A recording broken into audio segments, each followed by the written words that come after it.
ঢাকায় চলে আসছি তোমার সাথে দেখা করার জন্য। সারপ্রাইজ। দেখা আসছো কেন? আমি তোমার অনেক মিস করতেছিলাম, তাই ভাবলাম আমি তোমাকে সারপ্রাইজ দেওয়ার জন্য ঢাকায় চলে আসি। আমি তোমার সাথে দেখা করতে পারবো? আমি এত কষ্ট করে ঢাকায় আসলাম আর তুমি আমার সাথে এইভাবে কথা বলতেছো কেন? তুমি কি কোনো প্রবলেম আছে? থাকলে আমার বলো। কি হবে? কিছু হয় নাই। সবসময় হাসি খুশি থাকবা, চাঙ্গা থাকবা। বেজনাম ধরো। হ্যাঁ, এটা আমার গুলশানের ফ্ল্যাটের চাবি।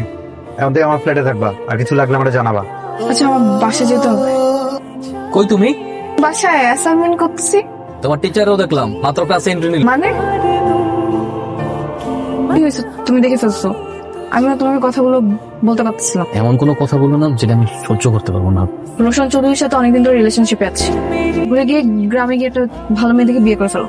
কেননা তোমার সাথে আমার 6 বছরের প্রেম, তোমার আমার ভালোবাসার সব চিঠি তুমি একটা মিশে শেষ। আমি আমাদের সবকিছু অনেক আগেই শেষ করি। এখন আর কিছু